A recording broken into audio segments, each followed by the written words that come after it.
Bonjour à toutes et à tous et bienvenue sur 01 TV. Bienvenue, vous le savez, comme chaque jeudi, votre rendez-vous dédié à la tech, 01 TV, 01 Hebdo. Et même en ce week-end de l'Ascension, nous sommes là avec votre dose hebdomadaire d'ActuTech. Et Jérôme Colombet qui m'accompagne. Salut Jérôme. Salut François Sorel, bonjour à tous.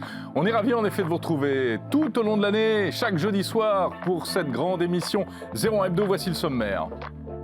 Alors, tout d'abord, cette question Electronic Arts pourrait-il être racheté par Apple? Rassurez-vous, rien n'est fait, mais la question se pose, alors on va se la poser. Oui, on va se la poser dans un instant, ce sera dans l'actu. Tiens, quand la tech aussi peut aider les personnes en situation de handicap, on va en parler dans notre rendez-vous Tech Care avec un hackathon solidaire. Le centre de transparence de Huawei, qu'est-ce que c'est que ça? C'est-à-dire qu'on voit au travers, c'est ça, le centre de Non, ça va transparence? beaucoup plus loin, c'est stratégique. Gilbert Kallenborn l'a visité, il nous dira tout. Et puis Jérôme, puisque ça y est, c'est la période là, il fait beau, on peut jardiner, quelques applis pour bien s'occuper de ses plantes, pour bien jardiner. Ce sera avec Margot Duchesne tout à l'heure qui a enquêté. Et voilà, toi qui aimes bien les belles plantes. Oui. Ah, tu vois, il fallait que tu la fasses, celle-là. Bon, en tout cas, merci d'être là, bienvenue, c'est parti pour 01 Hebdo.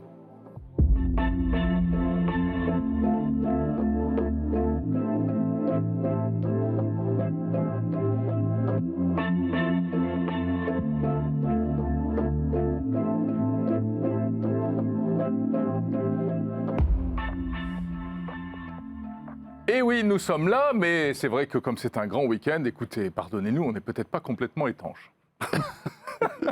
Mais en tout cas, on est très heureux d'être avec vous.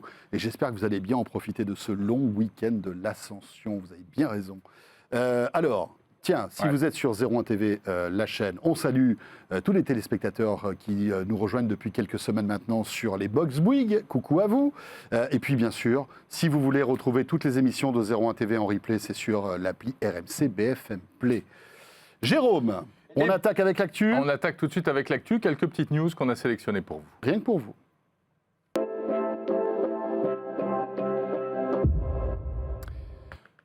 Avec cette question, François. Il me tarde de la découvrir, mon cher Jérôme. C'est une question que je vais te poser. Oui, tout à fait. Et si Apple, tu vois ce que c'est? Apple, oui, donc les appareils, voilà. Avec les pommes. Les téléphones, les iPads, les Mac, oui. Et si Apple rachetait un géant du jeu vidéo qui s'appelle Electronic Arts? Alors on plaisante avec ce sujet, mais c'est vraiment une tendance actuelle. On l'a vu, Microsoft qui rachète Bethesda plusieurs milliards de dollars, des sommes incroyables. Ouais. Je me demande si c'est pas 80 milliards de dollars. Il y a aussi Bungie, vous savez, ce studio de développement de jeux vidéo qui a été raflé par Sony il y a quelques semaines de cela.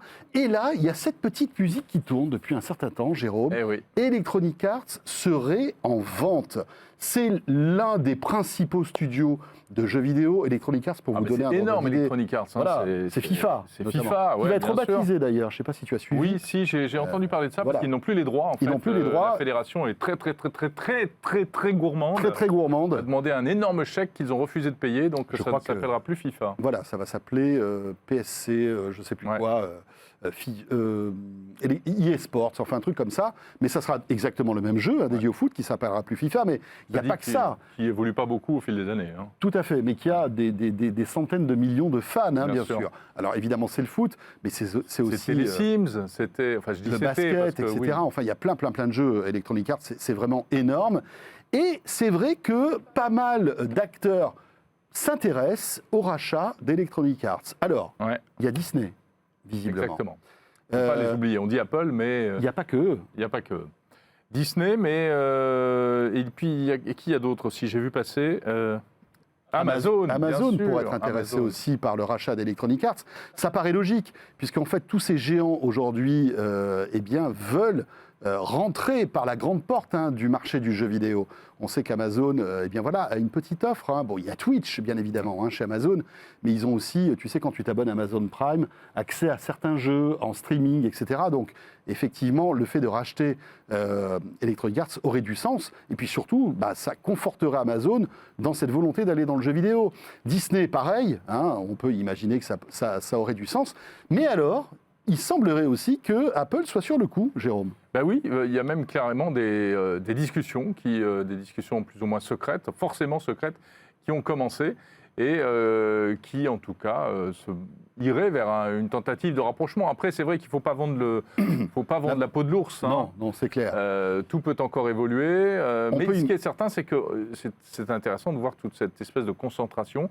Chaque grosse marque d'électronique, de produits, a besoin aujourd'hui d'avoir du contenu, et notamment du contenu jeux vidéo. Exactement, avec des licences fortes, hein, comme on dit.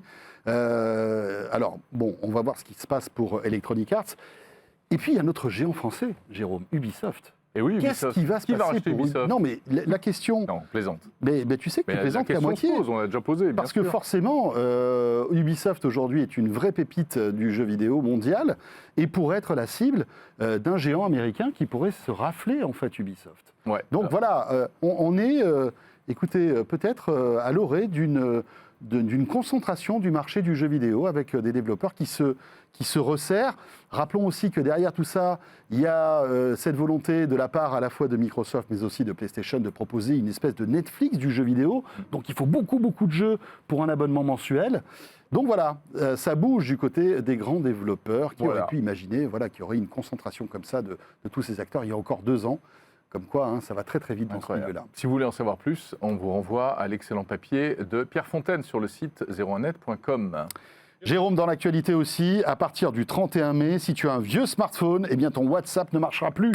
Zut alors, sur mon Nokia N95, ça ne fonctionnera plus. Alors je crois que depuis un moment, ton N95 n'a plus WhatsApp. Non, c'est vrai. Mais en revanche, si vous êtes un peu fétichiste des smartphones et que vous avez gardé de vieux Galaxy S ou de vieux téléphones, par exemple LG, il faut savoir que LG avait des smartphones hein, il y a encore quelques années, eh bien, il risque de ne plus voir fonctionner WhatsApp. C'est quand même une petite révolution parce que WhatsApp aujourd'hui est une messagerie qui est utilisée par des milliards d'individus. 2 milliards. Voilà. C'est ça, hein, 2 milliards d'utilisateurs dans le monde. Et donc, petit à petit, parce que c'est le jeu hein, de la puissance des processeurs, de la mémoire que nécessite aujourd'hui un téléphone, eh bien, petit à petit, les vieux smartphones sortent en fait, des radars hein, de WhatsApp. Et donc, petit à petit, ça s'en va. Comme par exemple... Pour tous ceux qui ont un smartphone sous Android 4.1, exactement, c'est monté quand même à bien une dizaine d'années. Tout ce qui est antérieur à Android 4.1 ou bien à iOS 10. Voilà. Alors c'est vrai que c'est vieux, hein, on est à iOS 15 aujourd'hui. C'est ça. Ça veut dire que bon, voilà, on est à Android 12. C'est ça. Et puis il faut savoir que même un iPhone 6, par exemple, n'est plus à iOS 10 depuis un moment. Hein. Voilà. Donc, mais si vous avez par exemple les iPhone 5. Des choses comme ça, eh bien là, votre iPhone risque de ne plus avoir la possibilité d'envoyer des messages sur WhatsApp. Est-ce que c'est de l'obsolescence programmée? Sans doute pas, hein, Jérôme, parce que comme je disais tout à l'heure... Hein, c'est de l'obsolescence, mais de là à dire qu'elle est programmée, elle est surtout inévitable. Voilà. Au bout d'un moment... Et oui, parce qu'on peut imaginer qu'aujourd'hui, vu toutes les nouvelles fonctionnalités qui arrivent de visio sur WhatsApp, des visios de groupe, tous les messages cryptés qui sont là, enfin toutes les possibilités... Et puis tous les éléments de sécurité aussi, qu'on ne voit pas, qu'on ne connaît pas, mais qui sont cachés et qui sont également conditionnés eh bien, au niveau de sécurité de l'OS lui-même. Donc forcément, inévitablement, au bout d'un moment, on tire le rideau sur les plus vieilles versions, c'est logique. Voilà, donc ça, c'est une actualité quand même assez intéressante. Ça sera à partir du 31 mai. Ça ne veut pas dire qu'à partir du 1er juin, votre téléphone ne marchera plus. Alors, certaines fonctionnalités risquent d'être désactivées. Ouais. Voilà, tout dépend en fait du modèle de téléphone que vous avez. Exactement, parce que c'est vrai qu'on parle des OS, mais derrière les OS, il y a des smartphones qui ne peuvent plus être mis à jour. Donc finalement, ça revient à dire que certains smartphones sont bloqués. Hein. Il y a des listes, il y a par exemple il y a des trucs de fou. Le Galaxy S3 Mini ou le Galaxy S3 Mini qui était sorti en 2013. Le Arcos 53 Platinum. Eh oui, Arcos faisait des téléphones. C'est amusant parce que quand on retrouve cette liste, on voit les LG Optimus quand LG faisait des téléphones aussi. Ou l'iPhone 6S. Ou ZTE, enfin voilà. En dessous de l'iPhone 6S, c'est compliqué. Ça va être compliqué d'utiliser WhatsApp. Voilà pour cette actu WhatsApp. Autre actu, voilà qui est un peu nostalgique, on va dire, Jérôme. Ça se passe du côté de New York. C'est au cœur de New York. C'est carrément, c'est près de Central Park. Je voulais retrouver l'adresse exacte. Si vous connaissez New York, c'est à l'angle de la 50e et de la 50e rue et de la 7e avenue à Manhattan. Il restait une cabine téléphonique où on pouvait mettre des pièces pour passer des appels. Regarde ça, les vieux téléphones américains comme ça, qui étaient... Oh là là, regarde, mais ils sont en train de démanteler. Mais voilà, ils sont en train de voler la cabine téléphonique. Oh là là. Terminé la dernière cabine téléphonique de New York. Voilà, c'est fou, ça devait être géré par AT&T ou par un historique des télécoms américains. Hein. Ben voilà, c'est une page qui se tourne. Ça fait des années chez nous, hein, Jérôme, qu'on n'a plus de cabine téléphonique. Alors ça fait des années, mais c'est amusant parce que ça revient. Par exemple, je sais qu'il y a des villes comme Grenoble, Oui. il y a une association qui a décidé de remettre des cabines téléphoniques. D'accord. Pour aider les gens qui n'ont pas de téléphone portable ou autre. Et comment voilà. tu fais pour payer là? Il faut mettre ta carte bancaire, sans doute. Non, je pense que ça doit être avec des... Ah ben chez nous, on avait les télécartes, mais qui n'existent plus. Et voilà, c'est ça. Bon. Exactement. Et voilà, une page qui se tourne, mais c'est vrai que ces objets voilà, qui nous ont rendu des milliers de services disparaissent de manière légitime aussi, hein, puisqu'on a tous un smartphone. Donc ça n'a plus trop de sens. Et si vous voulez acheter une cabine téléphonique collector, à mon avis, ça doit se trouver. Hein. Et quand on sait le prix du mètre carré à Manhattan, crois-moi... Là, tu fais un appartement pour... Tu fais un appartement pour 10 personnes, Tu fais un immeuble, là, de 12 étages. Ah là là. Bon, voilà pour l'actu de cette semaine. Jérôme, il est temps de poursuivre notre 01 Hebdo avec notre premier invité qui nous rejoint. Ça sera notre rendez-vous Tech Care.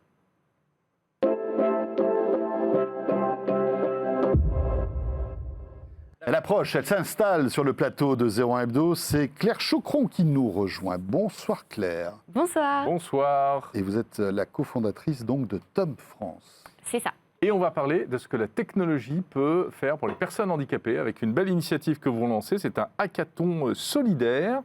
Mais d'abord, est-ce que vous pouvez nous présenter peut-être votre association? Tom, qu'est-ce que c'est?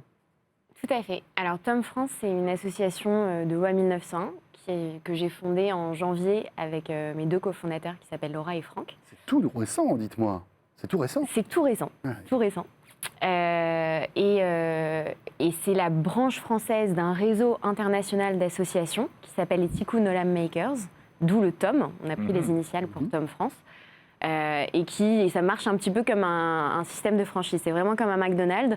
Donc on est complètement indépendant, mais on s'engage à suivre la recette du réseau mondial d'associations. Mais la raison d'existence, la raison d'être, c'est quoi alors? C'est aider les personnes en situation de handicap? Grâce à la technologie.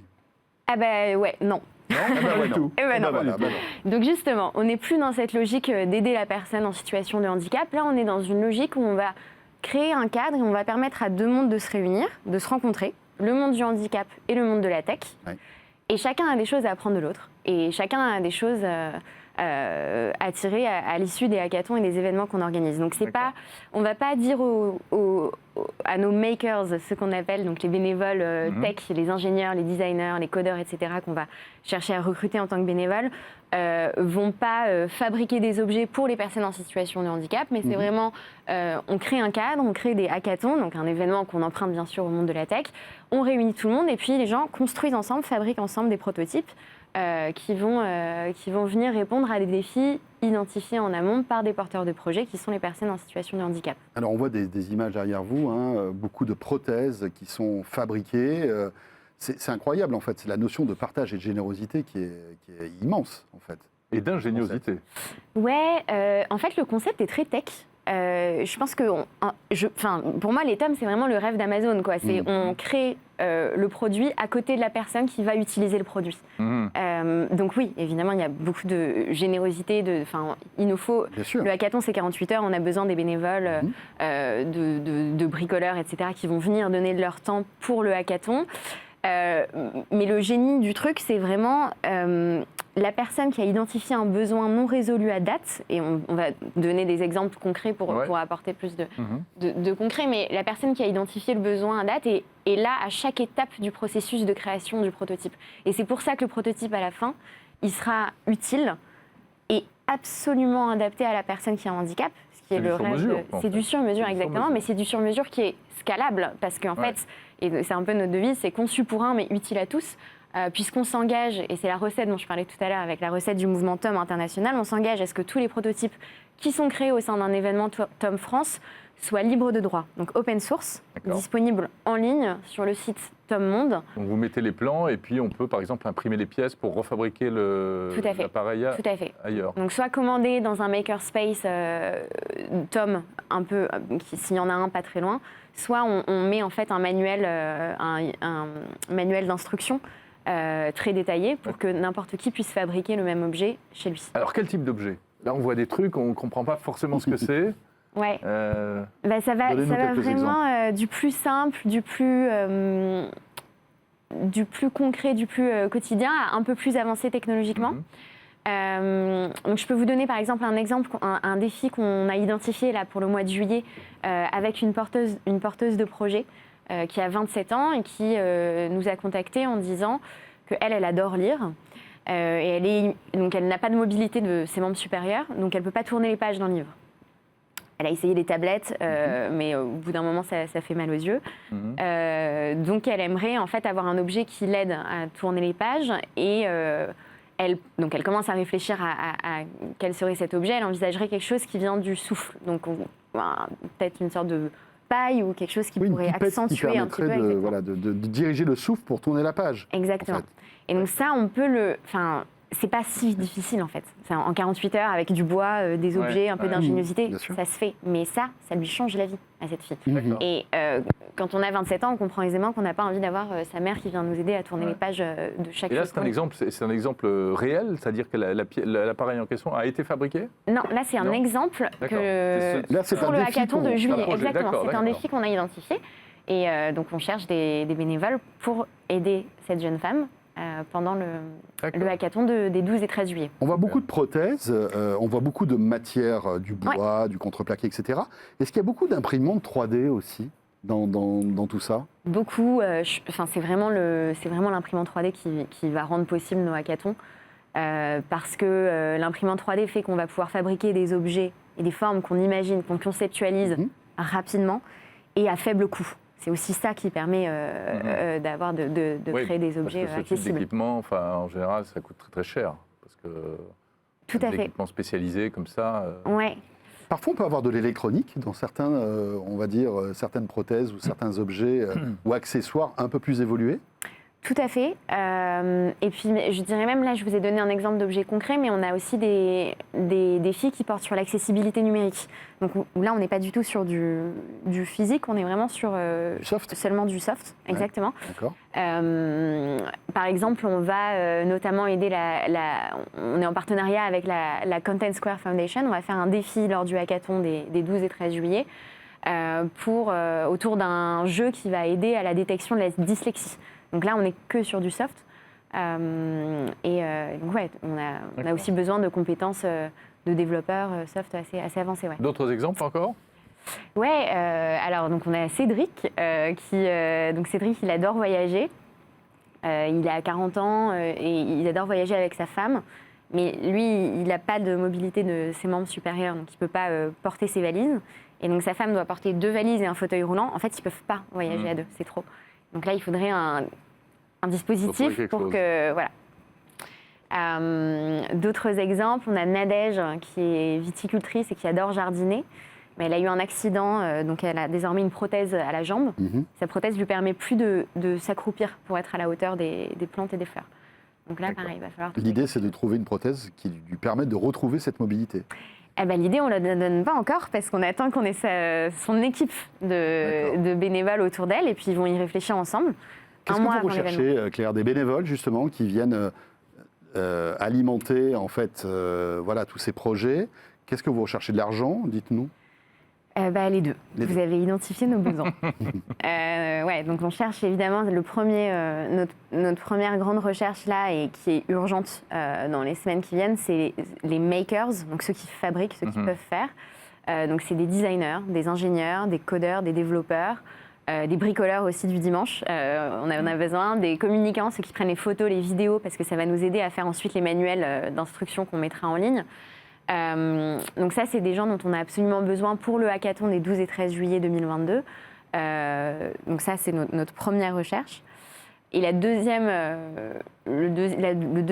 deuxième grande recherche, c'est en effet de l'argent. Donc des entreprises, des fondations qui veulent bien nous aider, ce serait super parce qu'en fait, il faut financer tout le matériel nécessaire à la fabrication des prototypes et c'est ça qui coûte cher. Parce que l'idée, c'est que vous donniez en fait tous les objets que vous fabriquez aux personnes qui en ont besoin. Oui. En fait, la richesse du hackathon, il est vraiment, elle est presque autant, même plus intellectuelle que l'objet même. Donc oui, l'objet, on espère qu'il sera fini à la fin du hackathon et qu'il servira à la personne, à la porteuse de projet.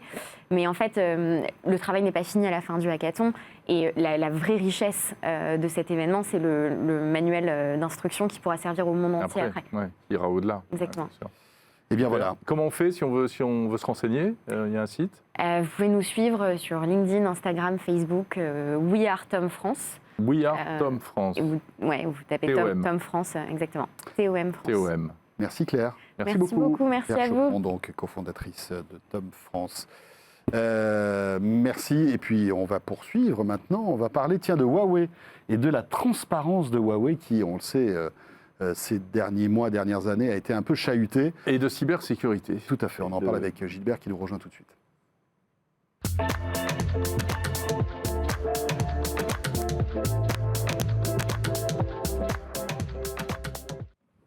Entre ici, Gilbert Kallenborn. Ça fait un peu genre, attention. Ah oui. Tremblay. Mon cher Gilbert, Jean bienvenue. Moulin, oui. Journaliste à 01net, vous le savez, Bonjour. spécialiste dans tout ce qui touche à la cybersécurité.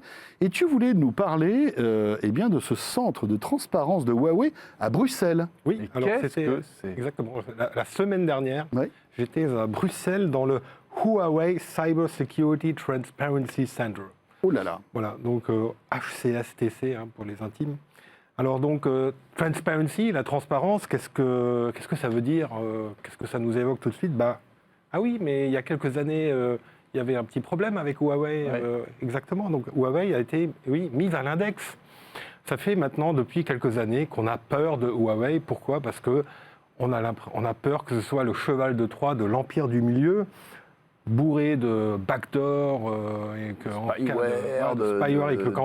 cas de crise, que les antennes de Huawei, les antennes 5G, parce que tout ça c'est autour de la 5G, que ça s'est cristallisé, qu'il y aurait peut-être un problème. Voilà. Oui, c'est vrai qu'il y a une psychose occidentale. Alors cette psychose s'est traduite concrètement par une loi. Donc la loi dite anti-Huawei, qui est la loi numéro 2019-810 du 1er août 2019. On parle de la France. De la France. Parce que le problème ne concerne pas que la France. Oui, il concerne effectivement. l'Europe Et notamment les États-Unis. Mais en France, il y a donc cette loi depuis 2019 qui en fait oblige en fait les opérateurs à demander des autorisations préalables pour installer des antennes. Alors Huawei n'est pas cité dans cette loi, mais bon, on sait tous, c'est quand même Huawei qui est ciblé. Et donc du coup, concrètement, ça se traduit par le fait que les antennes 5G de Huawei ne sont pas déployées dans les zones denses, mais plutôt à la limite dans les zones peu. Après, c'est une méfiance qui peut se comprendre, dans un cadre géopolitique plus global. Mais du coup, Huawei a besoin de rassurer un peu. Oui, et puis ce qui fait peur aussi, c'est que l'un des actionnaires importants de Huawei, c'est l'État chinois. Voilà, donc non, il y a tout un contexte géopolitique qui fait que il y a effectivement le système chinois fait que toutes les entreprises sont quand même il y a peut-être un risque qu'on ne peut pas évacuer, et donc voilà, ça s'est traduit dans la loi. Alors du coup, pour redorer leur blason, Huawei a installé un petit peu partout. Alors en Europe, il y en a 4, mais il y en a aussi d'autres ailleurs dans le monde. Ces centres de transparence. Alors qu'est-ce qu'on peut y faire ? Alors, ça a l'air beau, Alors oui, alors c'est beau et c'est confortable. Il y a des fauteuils très confortables, il y a beaucoup d'écrans. Donc qu'est-ce qu'on peut y faire ? Alors premièrement, on peut regarder. On se croirait dans un film de science-fiction. Ouais, dans un vaisseau spatial. Mais oui, c'est incroyable. On peut regarder des PowerPoint déjà. Il y a beaucoup de PowerPoint qu'on peut regarder. Je sais que tu adores ça. Mais c'est ta passion en même temps. Oui, j'adore les PowerPoint. Les PowerPoint, c'est ma passion. Qu'est-ce qu'on peut lire sur ces PowerPoint ? Donc par exemple, le Privacy Protection Framework de Huawei, donc c'est l'équipementier, comment protège-t-il des données personnelles, ou le Huawei 5G End-to-End Security Architecture. Dis donc, ça fait envie. Donc bien, cette chronique, comment la sécurité 5G comment est-elle bâtie et tout ça. Donc alors bon, c'est pas tout évidemment. On peut aussi discuter avec des experts chinois, des ingénieurs en sécurité chinois. Alors là, ça devient déjà un petit peu plus plus impressionnant. Donc là, on se connecte en fait en VPN sur les serveurs de l'équipe des hackers, les hackers de Huawei. En fait, ils ont 200 chercheurs en sécurité qui cherchent sans arrêt des failles dans leurs produits. Donc là, on se connecte sur la plateforme, on voit toutes les failles en fait qui sont détectées, résolues ou pas sur les équipements de Huawei. Donc ça, c'est déjà pas mal.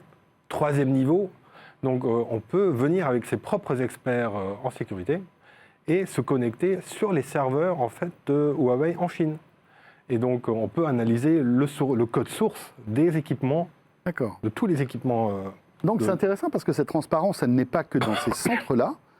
Il y a des experts en cybersécurité extérieure qui peuvent aller se connecter sur les serveurs de Huawei en Chine. Oui, tout à fait. C'est- Alors, c'est- pas c'est- n'importe Oui, mais comment. attends, Ouais, mais voilà, Gilbert, mais il y a une question de... Ils n'ouvrent pas complètement, c'est pas open bar quand même. Non, c'est pas open bar. Ouais. On rentre dans une zone spéciale. Il y a Jérôme est avec, déçu parce qu'il adore les open Voilà, bars. Donc avec là, des- forcément, Surtout de code source. c'est vrai. avec des casiers à l'entrée, donc il faut déposer tous ces équipements électroniques. Il y a un portail qui oui. sonne si on a oublié une clé USB par hasard dans Dieu. sa poche. Ouais. Et après, on rentre dans des salles. Alors, il y a les salles cerclées en jaune où on peut discuter par vidéoconférence avec un ingénieur en Chine. Et il y a les salles cerclées en rouge où on peut analyser le code source. Alors, c'est analysé via un client léger connecté en VPN au serveur en Chine. Donc on ne peut rien connecter en fait sur ces appareils, on peut juste regarder, c'est juste un flux vidéo qui nous vient en fait et qu'on peut... Oui, après, ça peut se comprendre. Quoi, Oui, mais on peut quand même... Imagine tranquillou, depuis Bruxelles, tu vas modifier Oui. le code Ah oui, source de ça, on tous peut les pas. prochains Ça, on peut smartphones pas. Huawei. chez Huawei. Oui, je vais te refaire le kernel, moi, tu vas mais voir. on peut quand même utiliser ses propres outils d'analyse. Il faudra les fournir avant, et à ce moment-là, Huawei va les installer sur ses serveurs et on peut les utiliser pour analyser le code source. C'est pas mal, Gilbert, quand même. c'est vraiment utile ou c'est de la com? Alors, est-ce que c'est utile? C'est la question vache. Voilà. Et on te laisse, hein, Non, tu ça as 3 rassure, quarts d'heure. ça rassure, Gilbert, ça rassure merci. les Voilà. opérateurs. Ça rassure quand même les opérateurs. En tout cas, Huawei nous dit oui, les opérateurs trouvent ça vraiment bien. Ils n'ont jamais vu autant de transparence ailleurs. D'accord. Est-ce que ça va changer quelque chose Est-ce à que la c'est- situation de Huawei? Non, parce que en fait, la décision en France, c'est une décision politique. Donc là, une réponse technique ne permettra jamais de résoudre sûr. une décision politique. Ouais. Mais j'ai une question plus technique alors du coup. Est-ce que véritablement tu penses que ça permet d'examiner, d'enlever, d'ôter tout risque à 100%? Non, jamais. Non, jamais, parce que de toute façon, alors premièrement, on n'est jamais sûr on ne peut pas être certain qu'il n'y ait pas de backdoor dans Bah oui. un code source, parce que Bien tout sûr. simplement, on n'est pas certain d'avoir tout vu. Bah Donc, voilà. Puis on peut te montrer un code source et puis en commercialiser un autre aussi. Enfin, je ne sais pas quelles sont les procédures de contrôle par rapport alors, à ça. mais- c'était une question effectivement que j'ai posée. Oui, alors j'analyse un code source, mais Mm. est-ce que le binaire que je récupère dans l'équipement que je vais acheter, est-ce que ça c'est lié? Bien sûr. Alors, effectivement, bon, il y a un petit problème parce que quand on compile un code source, on n'a pas toujours le même binaire à la sortie. Voilà, ça change, il y a des changements, parce que les librairies changent, l'eurodata change, etc. Donc, c'est pas exactement le même binaire. Mais alors là, ils nous ont dit, oui, mais nous, les binaires sont quand même vraiment assez similaires quand même, donc ils sont contents quand même. Ouais. Bon, c'est Mais, intéressant. ouais. Et les chercheurs européens, occidentaux, sont sensibles à ça? Ils pensent que c'est positif, que c'est... Apparemment, Ouais. ils sont quand même... Disons que ça permet quand même de voir quels sont les processus de développement, est-ce qu'ils sont bien gérés, comment tous ces codes sources sont créés, donc ça rassure quand même un peu, D'accord. mais au final, bon, ça va quand même pas changer Oui. le marché, quoi. Tout à fait. Non. Bon, en tout cas, saluons cette volonté C'est une de initiative transparence de la part intéressante, ouais, bien de la sûr. part de Huawei. Tout à fait. Merci beaucoup, Gilbert. Merci Gilbert. Et c'est Gilbert PowerPoint. Voilà, c'est vrai. Et c'est binaire. Et c'est binaire. son J'adore site. les PowerPoint. Ton site. Voilà. La prochaine Slash fois, je viens binaire. avec mon PowerPoint. Slash bin. Et on va tout de suite retrouver alors une autre passionnée, cette fois-ci, peut-être Oui. pas des PowerPoint, mais des applis mobiles. Vous la connaissez, c'est Margot Duchesne, elle nous rejoint tout de suite.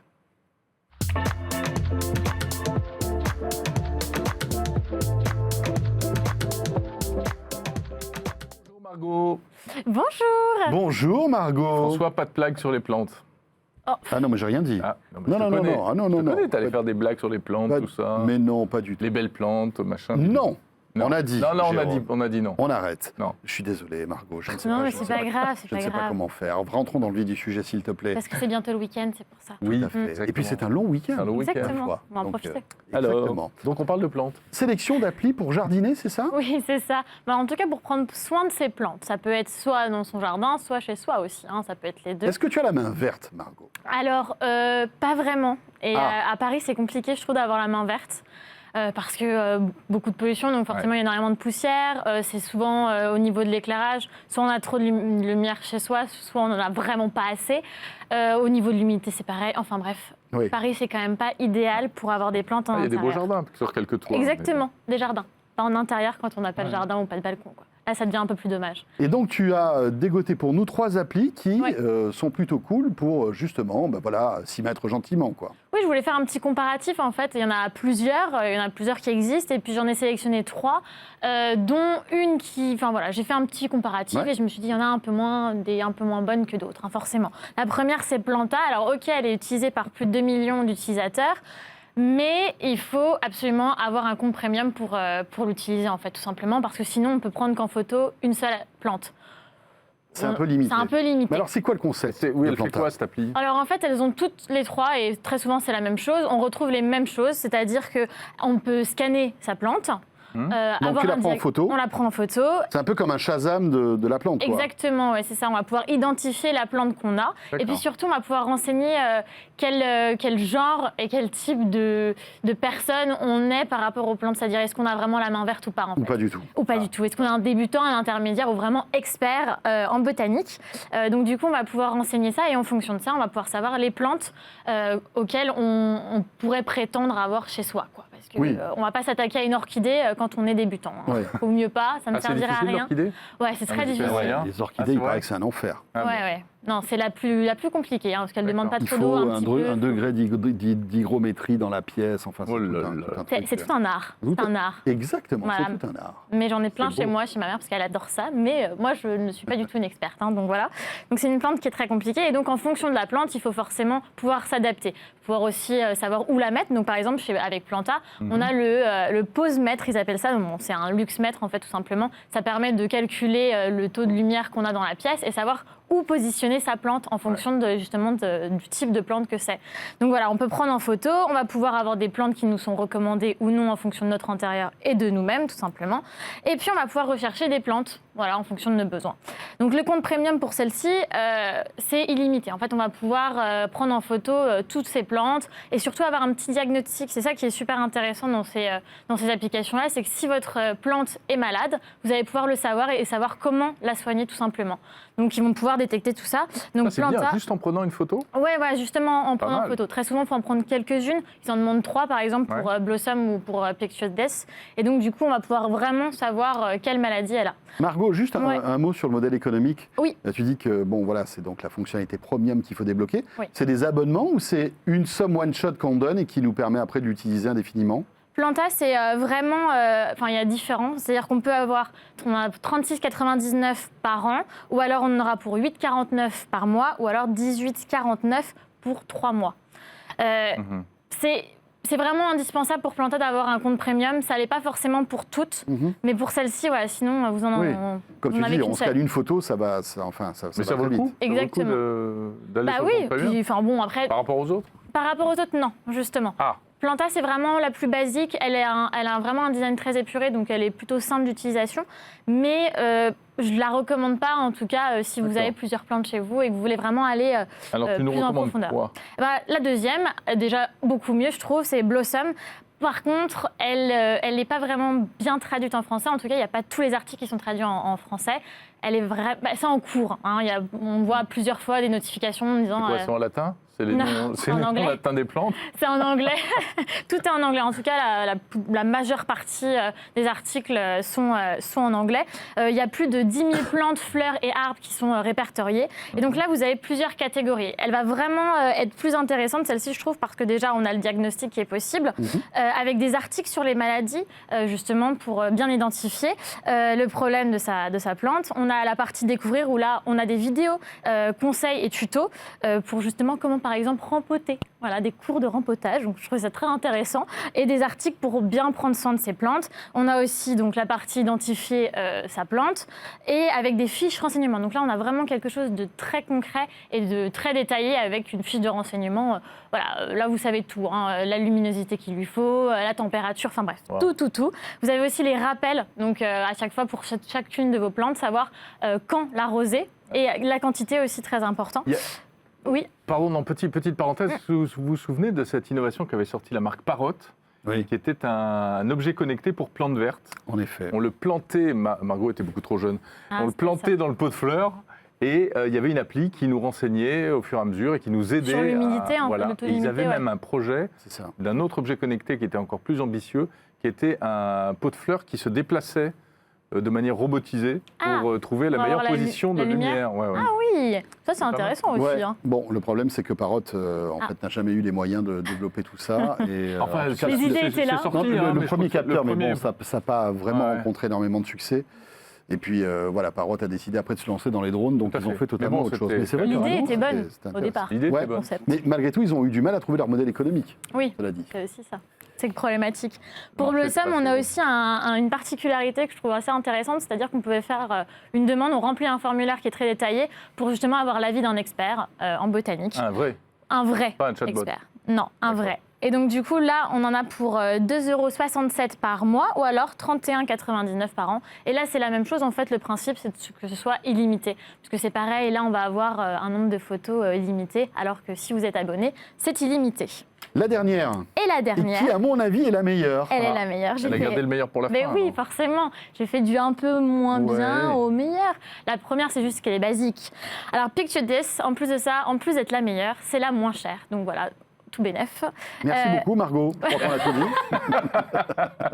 Non, en fait, c'est la moins Bravo. chère et c'est la plus complète. C'est ça aussi. Elle est donc moins chère, elle est à 29,99 € par an. Tout est illimité. Et en plus, donc, elle est traduite en français, ce qui est déjà un peu mieux Ce qui est pas mal. que Blossom. Et puis, elle peut identifier les fruits, les oiseaux, les mauvaises herbes, les arbres et la toxicité aussi pour les animaux Mon Dieu, donc, Bah, dis et les donc. insectes. waouh. Alors, c'est sympa sur le papier. Moi, j'ai essayé. Alors, Sur bon, les j'ai oiseaux. essayé justement avec des objets à la rédac pour voir si vraiment il arrivait à savoir Ouais. si c'était Ouais. vraiment un insecte ou pas. Ah, t'as essayé de le piéger. Bah oui, quand même, sinon c'est pas D'accord. drôle. Et donc, du coup, j'ai essayé. Alors, la première fois, ça n'a pas marché. Bon, ça a marché, pardon. Ils m'ont dit on n'arrive pas à reconnaître cet objet, c'est bizarre. C'était quoi? Ok. C'était une petite voiture en Ouais. polystyrène, en plastique. Je crois qu'on va le voir juste après. Et donc, du coup, au début, il se dit « Oh non, elle m'a trompé ». Et puis, quand on réessaye, là, il m'a détecté une chauve-souris. Donc, je me suis dit quand même que... Bah, c'est évident, ça ressemble. En fait, c'était la position, je pense, et le fait que la Oui, chauve-souris soit complètement rétractée. Et donc, du coup, voilà. Bon, je pense qu'il faut un petit peu s'en méfier, mais voilà, Picture This, je pense que si on Mais t'as fait... essayé de la piéger. oui, Attends, j'ai et c'est essayé. fait pour reconnaître les oiseaux, tu lui montres une voiture. Pardon. J'ai essayé de Excuse-moi. voir si vraiment il était parfait. Bon, bien entendu, rien n'est parfait, donc forcément, il s'est un petit peu trompé. Mais c'était quand même bien parti parce qu'après, voilà, je pense que si on le fait vraiment avec des oiseaux, ça marche. Hein. Enfin, Bien pas sûr. forcément tous, parce que je pense qu'il y en a qui sont plus rares que d'autres, mais voilà. Et puis, c'est un véritable journal de bord. On peut vraiment suivre l'évolution de sa plante. On peut dire, bah voilà, là, il y a eu des petites taches qui sont apparues. Là, elle était un peu plus trop sèche. Voilà. On peut voir vraiment T'as été de l'évolution. mauvaise humeur. C'est ça. Qu'est-ce Non, mais qui c'est lui assez arrive? impressionnant parce qu'il détecte vraiment. Ah voilà, là il y a des petits. C'est un petit peu flétré au niveau de la plante. Bah, ça veut dire qu'elle est en manque d'eau. Essayez quand vous l'arrosez de bien toucher la terre pour voir si elle est humide ou pas. C'est vraiment. Elles sont quand même pas mal ces applications, je trouve. Elles sont bien détaillées. Et puis avec Picture This, pareil, on peut avoir un expert pour Super. en savoir un peu plus. C'est D'accord. le cri du cœur de Margot. Elles sont pas mal ces applis. Non, mais elles sont bien. Et on n'en Vraiment. doute pas. Et je trouvais que c'était intéressant tu de as le bien faire fait avec. de venir nous en Et parler. Et puis là, ça c'est les rajoute beaux un peu de ludique en fait à une activité, le jardinage, qui est une activité énorme en France. Hein. Oui. Vous savez que ça représente des milliards et des milliards d'euros le Puis jardinage. c'est très très difficile de s'occuper des plantes. Oui. Enfin, si on n'a pas la main verte, c'est sûr. Ou en tout cas, pour commencer, je trouve que c'est pas mal. Ou en tout cas, pour suivre l'évolution de Tout sa à fait. plante. Et puis cette saison. Merci Margot. Exactement. Merci Margot. Margot Duchesne, donc, pour terminer ce 01 Hebdo. Ouais, tu reviendras la semaine prochaine pour. Tu sais ce que tu vas tester ou pas? Non? La semaine prochaine, bah, peut-être celle sur le pollen, Ah, pour détecter Oula. les allergies. On Bonne verra. idée, tiens. Tu vois. On verra. Cette Cette saison saison aussi. aussi. Cette saison aussi. On continue, Exactement. c'est dans la continuité. Merci de nous avoir suivis. Ce 01 Hebdo est terminé. Bon week-end encore une fois. Profitez-en bien. Et on se retrouve bien évidemment avec Jérôme. La semaine prochaine, on sera là. Absolument. Très bonne fin de semaine donc à tous. Reposez-vous bien. Salut à tous. Salut à tous.